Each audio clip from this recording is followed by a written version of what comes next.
Welcome to T-Bone Speaks with Dr. Tarun Agarwal, where our goal is to change the way you practice dentistry by helping you achieve clinical, financial, and personal balance. Now, here's your host, T-Bone. Welcome to another episode of the T-Bone Speaks podcast. I am your host, T-Bone, and of course, I'm always joined by Meredith. Meredith, how are you doing? Good. You tricked me this morning. I did? Yeah, we went for a 4-mile walk. Oh, we did, yeah. To see a waterfall. Oh, which was a creek in a neighborhood. It was like the waterfall after my pool in the backyard. No, that's nicer. I mean, are you kidding me? So we added an extra mile, and it was a trick, but you didn't complain until we were almost home. I was complaining. You just didn't hear me. So one of his wife's team members pulled up. He was probably like 30 feet behind us, and she said, "Shh, get in," trying to sneak him away. Did you call her? No, she was coming over to pick up her dog. Yeah. So anyway, listen, I think, as we all know, we've got unprecedented times. I'm tired of hearing the word unprecedented, but we got a lot going on. And one of the things that we need to focus on right now, because we are truly closer to being back at work than we aren't. Okay, so I think we're through the shock of what's happened, through a lot of the anxiety of what's happened, and we're a few weeks, 1, 2, 3, 4, depending on where you're at in the country, from being open. And I've been watching social media, and I'm just, it's unbelievable how overly complicated we make everything and how we jump to crazy conclusions. So I wanted to spend this episode talking about getting ready and dealing with reopening our practices. And to make it easier, I like to kind of break everything down into little components. And I've broken this down into 3 components of how I want to talk about it. One is the PPP, because it plays a big role in how we do this. I don't think it should be playing such a big role, but we'll get into that. It plays a role in how we do this and what we do. The second part of it is going to be the mindset of our team, the dentist, the hygienist, the assistant, the front office, all of that. And then the third part of it is the business side of things, okay? In other words, the business part of reopening and patients and procedures and all of that. And, I just want to have an open, honest conversation to try to give you guys hopefully some clarity on what we're doing, how we're digesting everything. But before we get into that, let's get our weekly update from Meredith about where we stand with things at 3D Dentists. Yeah, so I have quite a few things for this week. Our in-person courses are on hold, but we do look forward to having everybody back in Raleigh. I think we really miss having everyone here. We got a little spoiled by that, everyone coming to us. But we are online. Dr. Aaron Elliott's Sleep Implementation S1 will be live streamed this weekend. You are still able to sign up for that. It's actually could be a lot of fun, a good way to get the team back together and get them learning. Use this time to implement sleep into your office. Well, it's a great value too, because for $14.95, they have access to the course. Yep. Okay, it's live. It's not weekend. An online course. It is live via online. Aaron will be here in Raleigh, and we're going to be doing it together. And you can ask questions. So ask questions will be answered. Absolutely. It's like you're really here. And then the other nice thing about it is for that one fee, you can train your entire team. Right. And the other beauty of it is that you get 6 months of access to the recording. That's coming. But you get 6 months of access to the recording of the live seminar. And then you'll also get our online course, which is only about a month from being done. Yeah. So you'll get that. So it's an unbelievable value for those that want to go ahead and get involved in that. It is. And again, you can sign up for that again at www.3d-dentist.com. Or they can contact you at Meredith at 3d-dentist.com. Yep. And our medical billing course is also available as an online course. And Sleep 1 will be available as an online course coming this summer. We do have our 3D dentist webinars still going on. Those are on Tuesdays from 11 a.m. to 2 p.m. You can register for those at www.3d-dentist.com/webinars. You can also replay past episodes if you have missed those at www.3d-dentist.com/growth. And last but not least, join our new Facebook community, Dental Business and Clinical Excellence. We'd love to have you all there, whether you've taken a course or you plan to take a course. You can still become part of our 3D group. And then lastly, if you have any questions, head over to www.asktbone.com and we'll get those answered for you. So I think we should get into today's episode. Yeah, I do want to talk about the Facebook group a little bit. Okay. I've resisted doing it, but groups have become like communist parties these days. You can't say anything or provide. I've got one guy that every time I would post a video, like literally providing information, they would say I'm trying to commercialize their group. So I just finally stopped going. So I think the easiest way to deal with it is to have our own group where we can put like-minded individuals together. And look, I would love for it to be larger, sure. Mm-hmm. But more importantly, I'm interested in the quality of the people. We're at 600 great people now. We're restarting and getting the activity going. So I'd love for people to come in and just read and ask questions. Mm-hmm. Just come in and introduce yourself. It would be pretty awesome. So that's enough about the Facebook group. So that's it.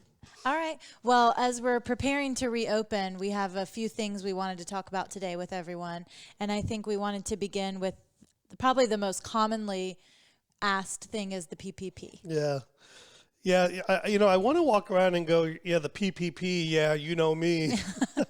I don't know if you know that song, Meredith, or not. I do, and of course you want to become a DJ in your next life. Oh, so. I didn't play any music today, right? Oh my God, the PPP. It is a curse and a blessing, and I don't understand dentists. Quite frankly, I think it's all business people.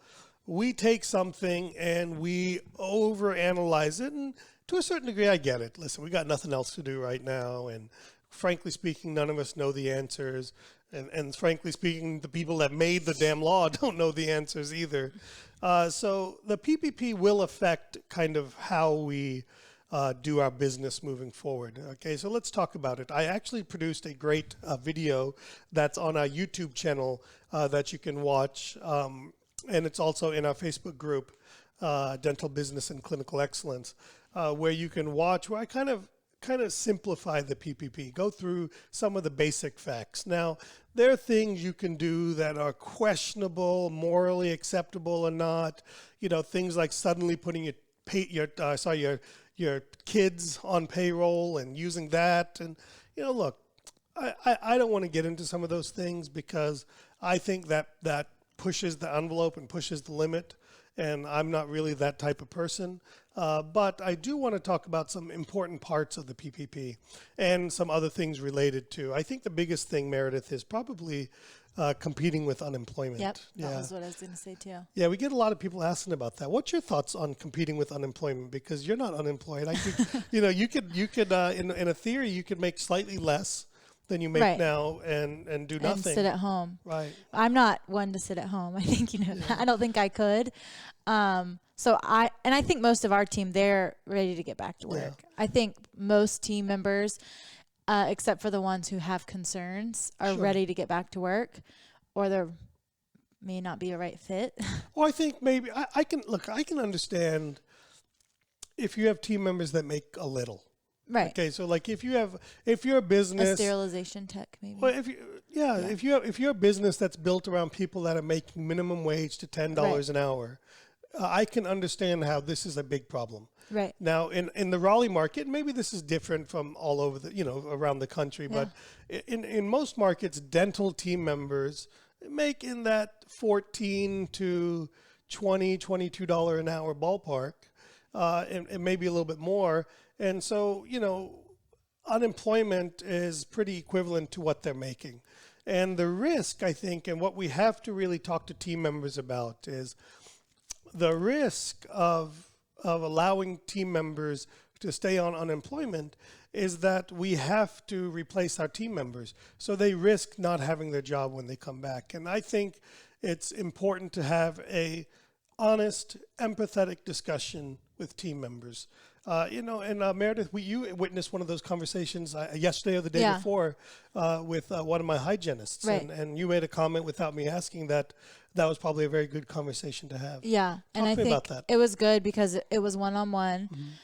She was asking questions. You were asking questions. You asked her how she felt about coming back to work.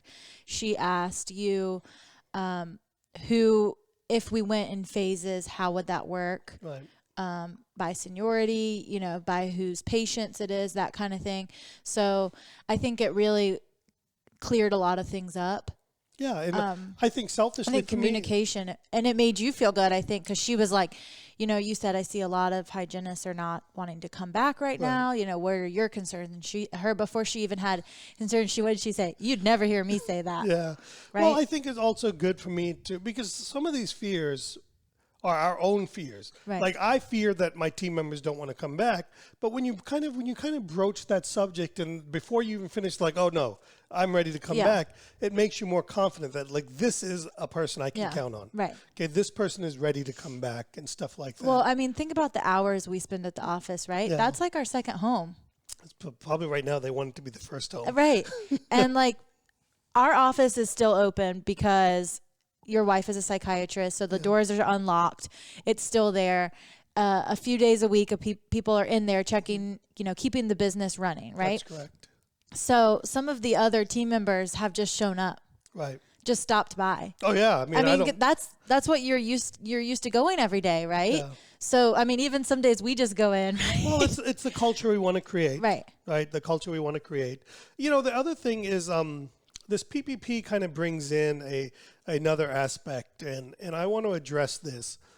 You don't have to use all of your PPP money, okay? You don't, okay? Here's what I love about the PPP is it's a great stimulus to help us get through the next 8 weeks as we open up. And for some of us, we'll get to utilize 8 weeks of that money, 7 weeks of that money as opening. For some of us, it'll probably be 3 or 4 weeks. But it's all a blessing. It's all more than we expected when we got started, and we have to look at it that way. Mm-hmm. But then the other aspect of it, the thing I don't like about the PPP is that it's created this mindset like we have to spend money or we have to use it only for one thing. And that simply is not the case. My video covers this pretty well. Listen, the minimum you can spend on payroll is 75%. Okay, you can spend less, but for forgiveness, you have to, you need to get 75% in there. You can spend more and have it forgiven, by the way. You can utilize vast majority of it on payroll and have it forgiven. The maximum you can spend on non-payroll expenses is 25% and earn up to that amount for forgiveness. But listen, if you take $100,000 in PPP money and you only spend $50,000 of it, then that's what will be forgiven. And then the other $50,000, you can use that same money to pay it back. So I want us to change our mindset around PPP, not as we've got to spend it, but continue to make sound business decisions and use economic and business reasoning in how we utilize a PPP. Pretend it's your money. Like your savings. Yeah, absolutely. But here's the truth. It is. Because I'm not guaranteed it's going to be forgiven. Right? So I want to spend that money as if it's my own money. Mm-hmm. And I want you listening to spend the money as if it's your own money. And so don't frivolously give it away, but certainly I want you to be smart and ethical about how we use it, So stop reading all the craziness on Facebook. Go to treasury.gov. They have some phenomenal resources there that answer these questions. They in relatively plain English, spell it all out. And if you don't know, talk to your financial advisor, your CPA. And if that person doesn't know, quite frankly, they don't know any more than you do, quite frankly. They're all interpreting the rules. If it's questionable, don't spend it. Just don't. It's okay. I don't want people to waste this money and then come out with having to pay it back, and then now we're in deeper trouble than when we started, okay? Mm-hmm. So I do want us to understand that the PPP plays a role, okay? And we'll get into it and the business side of things. How, I've come up with 2 business plans. One is with PPP, how I'm going to bring that in. And then the offices without PPP, how I would recommend getting your business started. So, let's deal with what's morally acceptable. At the end of the day, competing with unemployment, let me answer that one real quick. Don't compete. It's the bottom line. Give your team members a choice. The choice is, Meredith, I totally respect if you don't want to come to work. Just do understand that that I'm going to have to find a replacement, because if I've taken the PPP, I need to maintain a head count. Okay? So that means I'm going to have to find somebody else, and unfortunately a job may not be here. Okay? And just kind of approach it that way and have a conversation. And Meredith may come back to me and say, well, I just, I want a couple extra weeks, and I'm okay with that. No problem. Yeah. Okay? No problem. I'm more than happy to give you some time. I respect your position that you're a little bit scared. I respect the position that you have kids at home and that they really can't go to their parents' or grandparents' house. Right. So I want to work around that. So I respect that as well. So, I just want to kind of have a conversation. I think just having a conversation with team members, communicating with them pretty regularly is really what's important there. Which is what we said from the beginning, even before the PPP was a thing. Yeah, just always just communicate. continue to stay in contact too. Yeah, it really works. Yeah. It's amazing. Okay, well, I think we've wrapped up most of the questions people have about the PPP. And so the next thing would be the mindset of getting into preparing to reopen our offices or businesses. And I think the main thing of that is the common fears of team members and being worried about coming back to work or children at home. Yeah. I'd say the big thing would be getting out of your routine, right? Yeah. We've made a routine. We've got to get back to our normalcy of a full day, a little bit of chaos. Yeah. So I think we've become maybe a little bit lazy. A little bit. Okay. And that's to no fault of anybody's. Right. Okay. Right. It's natural. I've become lazy. It's not like I'm saying you guys have become lazy and I haven't. I take an afternoon nap again. Yeah. So, the girls were asking me when they could schedule you to see an emergency patient here or there. And I said, well, he's got a call here. He's got to have time for this. We have to record this. And I was like, 2:00 meeting, 3:00 nap. Yeah, they were exactly. like, wait, what? I was like, he can be available by like 4:30. Yeah, exactly. And that's questionable. Yeah. Because my naps have been going a little bit longer. Because he plays nap roulette. He doesn't set an alarm. So, we've got to start, again, I'm going to harp on the same thing. We've got to get back to communicating with our people and get them. The last thing you can do, I think the biggest mistake you can make is to tell people, hey, we're starting this date. Yeah. And there's no notice, there's no nothing. To a certain degree, you've got to fake a democracy here a little bit. I know what I want to do. Right. And I may have in my mind that I'm going to do this, but what I want to do is kind of make it seem like it's everybody's choice. Yeah. Right. And so, I think that's that communication, that open line of communication.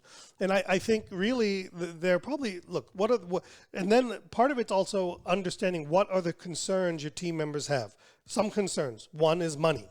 Okay. Hey, I've got this, I'm getting paid. I don't want to come back and then get laid off again and then have to go through this whole unemployment thing again, because that's not easy. Right. Okay. Everybody, it's backed up, right? So that's a concern. So you need to address that concern. Another concern is childcare. If you have an office with a lot of team members who have children, then you need to deal with childcare and have that conversation. Some people are like, I've got childcare taken care of, it's ready to come back to work. Or some people are like, listen, if somebody else can come in instead, I need to work on the child. If you were starting in shifts. Yeah, exactly. And then I think the other aspect of it, a very big aspect of it is the safety, the general safety. I think it's a little bit overblown. And here's why I say that. And I am not one to make light of this virus and this disease. It is a deadly virus and disease. It has a high, for people with underlying conditions and older people, it's really a big deal. So I'm not trying to minimize that. But at the same time, we don't see a high volume of dentists or hygienists or assistants with this issue. Right. You know, it's not like we're reading about, oh my God, 50% of dentists or every and so we've been and the more and more we read about this, the virus has been here longer than we realized. Yeah. So let's just say the virus has been in our country and in our community since February 1st. Mm-hmm. And we didn't shut down until middle of March. Right. So for 6 weeks, it was business as usual. Right. And we were exposing ourselves and our patients to this stuff, mainly ourselves. Mm-hmm. And we're not seeing that dentist or dentistry is at a higher level of this disease or condition than anybody else. Right. So I think we're overblowing it a little bit. I think my perspective on the safety issue is we need to make some minor changes to placate our team members, so to get their mindset ready, and to also visually look outside that we're doing something for our patients so that they can feel safe to come in. Yeah. So, what are we going to do? Right. You know, so I think we're going to go level 3 masks, which we've been using. Right. So that's what I was going to say is, for example, Jesse, your hygienist, you said, what do you expect? Right. For instead of trying to figure out, I just asked her. What do you expect? The girl's gone and bought her own face shield and sent us selfies in it. So she said, I'm fine. She said, I think I'll wear a gown. Mm-hmm. You guys have already been wearing jackets. That's correct. So we're cold natured, most of us. So the assistants have been wearing those for years. Everyone has. So she said, I don't really think we need to do much change. I think we had talked about changing our shoes, changing our clothes, which we had started to do pretty recently at the office. But I mean, she said, I might try to wear my face shield, but she said I might get hot. Yeah. So, I mean, I think everyone felt pretty comfortable. But again, our level of what's normal and what we've been doing is different from what other people have been doing. But I don't believe that. I really don't believe that. What I've seen in some of these groups, people are like, I will not go back to work without a level 3 face mask. I'm like, we've always. No, I get that. But what I'm saying that's normal to us. Right. So, but what I'm saying is I think most offices, certainly our podcast listeners, to you listening right now, I am confident that your practice practices good, common sense, universal precautions. Right. Okay. So, I always come back to that. When I'm unsure about what somebody else wants, the easiest thing to do is ask. Right. I didn't say, hey, Jesse, here's what we're going to do. I started the conversation by, what would make you comfortable? Yeah. What are you looking for? Right. And nothing she said was outrageous. No. She was basically like, so what I heard from her is I want a face shield. Mm-hmm. So I ordered face shields. She had already bought No, I get it. Right. But what that told me is that's important to her. Right. Okay. And it will probably be important to your other 2 hygienists. Right. And our assistants too. Okay. Yeah. So I called Chuck and I said, hey, Chuck, I want face shields for every team member. Okay. Okay. So that's what I want. Yeah. Okay. What other thing I heard from her is that she's going to wear the jacket, which, by the way, we have in the office anyway. Right. They've just sometimes chosen not to wear them. Yes. Okay. So we're going to do that. Mm-hmm. So we're going to implement and hold accountable our jackets. Yeah. I know I've been doing that. Yeah. But I'll make sure that everybody's doing that. The other thing that they mentioned was they're comfortable with the masks that we've been using. Mm-hmm. Okay. Which is great news. Yeah. I think we're going to add the little printed customizer that's cool. from Bellis 3D. Yeah. So for those of you that are listening, if you'd like to make your mask a little bit better fitting, Bellis 3D, Bellus 3D makes a free, I believe it's an iPhone app, where you can scan your face in 3D and then it makes this little ring around your face that custom fits your face, and you can have it printed or print it yourself, and then you can put that over your mask, and it really kind of converts a level 3 mask into a much better sealed mask. So we're going to implement that. And then something that we had done like the first week that we had to kind of slow transition out of patients was we were changing clothes at the office. Mm-hmm. So I'm going to make it mandatory that we show up in street clothes, we have shoes and scrubs at the office, and that we change out of our shoes and scrubs, leave them at the office, and then go home in our normal clothes. Yes. So that we don't take anything from the office home. And I'm pretty confident that from a team safety perspective, I think that'll minimize our issues. I can't say eliminate, because we don't know, but I'm pretty confident that that'll minimize any issues. And then on the patient safety side, I think we're going to implement the temperature scanning, which, by the way, is more and more what we're reading is a significant percentage of the patients that end up in the hospital never showed signs of fever. Right. Okay, so I think the fever checking is probably not as good as we hoped, right. but it makes people feel comfortable, so we're going to do it. And then we're going to certainly minimize no ancillary people in the office. So in other words, Meredith, you can't come with your 800 friends to come to to your appointment. So we're going to minimize that, and we're going to follow common sense, and we're going to go from there. And I think, generally speaking, that's going to take care of what we're doing. I don't know. Have you seen this thing on Facebook where people look like they're wearing hazmat suits? Oh, they look like they could go to space. Right. I mean, where are you going? Outer space in that? Well, I think all of that stuff is unreasonable. Right. Okay. And until we see that it's necessary, I just don't intend. I can't. Yeah. I've seen people put in HEPA filters. Okay, maybe, but I don't want to take on an expense for something that maybe I'll put one in the waiting room. Right. Okay. Because I don't know about you guys, but we spray our room down in between patients. Right. So we're already, that's proven to kill the bugs. Anything that's in there. Yeah. So, so that takes care of that. So I don't necessarily see the need for these HEPA filters all throughout the office, maybe in the common areas where we're not spraying down every hour, essentially. So maybe there. And then the other thing I've seen, have you seen all these little suction things? I've seen all kinds of gizmos and gadgets. Some of them aren't even available, I don't think, in the United States. I've seen people take like those PVC pipings and make like a covering for like a coffin almost. Oh, that like the patient's in, and it's like only your hands can go in there. Hands go in there. So look, I think there's a lot of funniness to all of that stuff. But look, you don't need to do that. Okay, I would tell you that a little overkill. It's let's just kind of see what happens, right? Here's what I will say on this, and I want to give a pat myself on the back here. Since 2002, we've been using the Isolite in our practice, and I'm a firm believer that we will continue to use the Isolite. It reduces, not eliminates, but it significantly reduces the aerosols produced. And then we're going to introduce a thing called the pink pedal. I believe Zerk makes that. And so we're going to use the pink pedal with our hygienist. And it fits onto the low suction, and it goes on the cheek so that, affordable.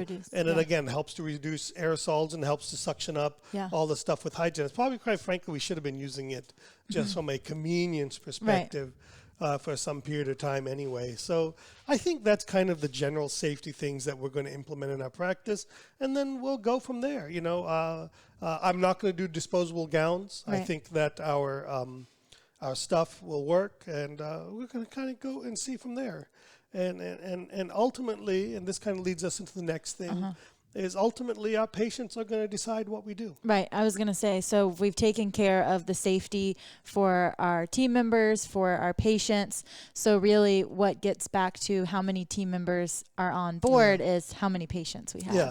So I think the last area that I want to focus on is the business of reopening. And I think part of us has to have regardless of the PPP, we have to have a startup mentality. So I go back to when I started up. When I started up my practice, I didn't have a whole crew of people.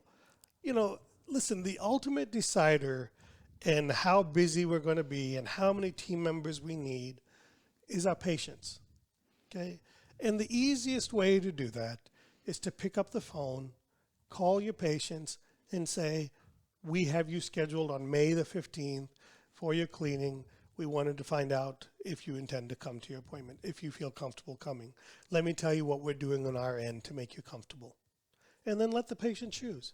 And if you see that a significant portion of your patients plan on coming back, then that'll answer how many people you need to have. So the business part of this is a couple of weeks in advance. Set a start date. Okay, so the first thing I'll tell you is we've set a start date of May the 11th in our office. I need to talk to our team about this. But I'll talk to them before this goes out. But I've set a start date of May the 11th. So that means starting next week, we're going to start calling patients for May the 11th and start taking a general survey of where our patients are at. And the patients that aren't comfortable, we are absolutely okay with that. And then what we'll do is we'll start moving back from May the 15th and start moving through those patients and see how many want to come in. And if we see that we're seeing more and more patients that don't want to come in, then we will know that we don't need all of our team members from a patient perspective. Yeah, and that's kind of how our governor at least has done it, is in phases. Right. So we have a phase 1, 2 weeks, phase 2. And so depending on the amount of patients that are ready, hopefully the phases will phase out quicker. Absolutely. And it'll accelerate it a little bit. And look, at the end of the day, if you don't use your PPE, you don't use your PPE. PPP, that's what I mean. If you don't use your free money, okay, you don't use your free money. Just pay it back. Okay, and just take the forgiveness that we get. Okay, so that's why I'm a big believer in bringing people back the way we should bring them back. Right, okay? like this wasn't ever there. Yeah, as if this money wasn't there. How would you bring people back? And so be smart. You know, use the PPP as a cushion, but it's not guaranteed that they're going to forgive it. Look, they're going to forgive it. Right. Okay, but don't do stupid things with it. So you know, I think those are the important parts. Are the patients going to come in, and how long until our schedules are full? You know, look, I don't have a magic wand. I can't tell you all of these things, but my guess is this. Okay, I'm going to bet that it's going to be 2 to 3 months minimum before we see our offices somewhat return to normal, okay, with patients going over this. And that's assuming that we don't have spikes, that we don't have asking to drink bleach, crazy things like that. You know, I think I think like I'll give the example.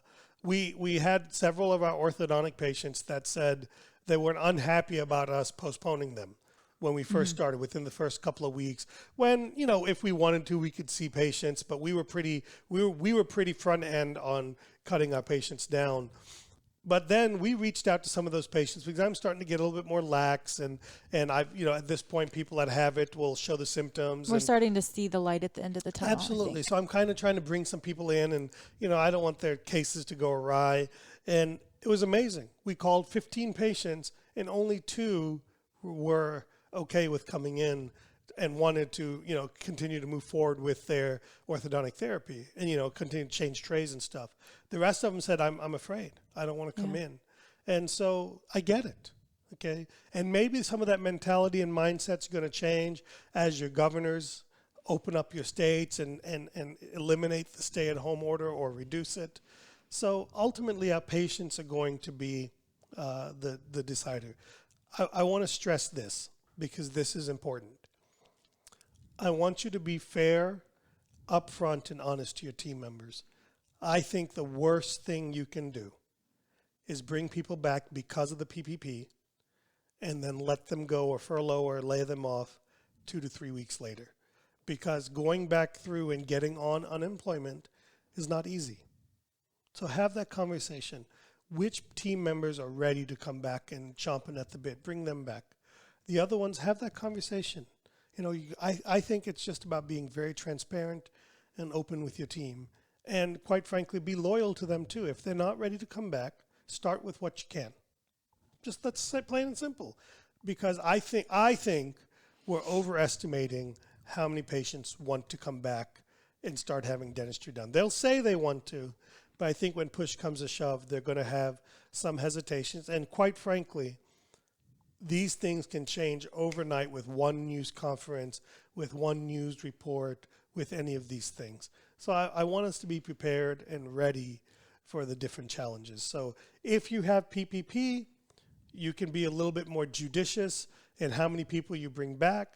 Be very upfront with them that my PPP, I have 3 weeks of working PPP with them, so we can use it or not use it to take the risk.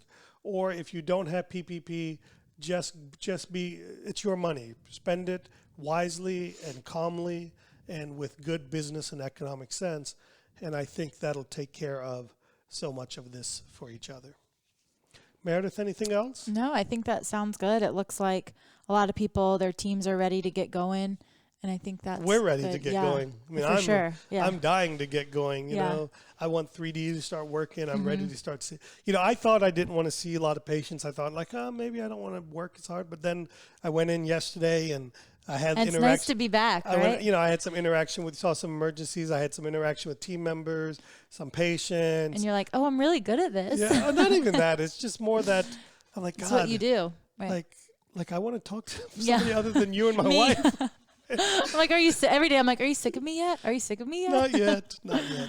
So listen, do me a favor, as always. Thank you for listening to the end of the podcast. It means that I appreciate you more than you know. Please leave some questions. Leave us a review. Join our Facebook community. It's an important thing for me. And to come and support us and help spread our message. We want to help dentistry. We want to focus on all the good that we can do. And I'm a firm believer. I believed it before, but I believe it even more than ever. What we teach at 3D Dentists helps practices live through this and thrive through these kind of things. And I want to help as many of you as we can. And we'll see you on next week's episode. Thanks so much for listening to T-Bone Speaks with Dr. Tarun Agarwal. Remember to keep striving for excellence, and we'll catch you on the next episode.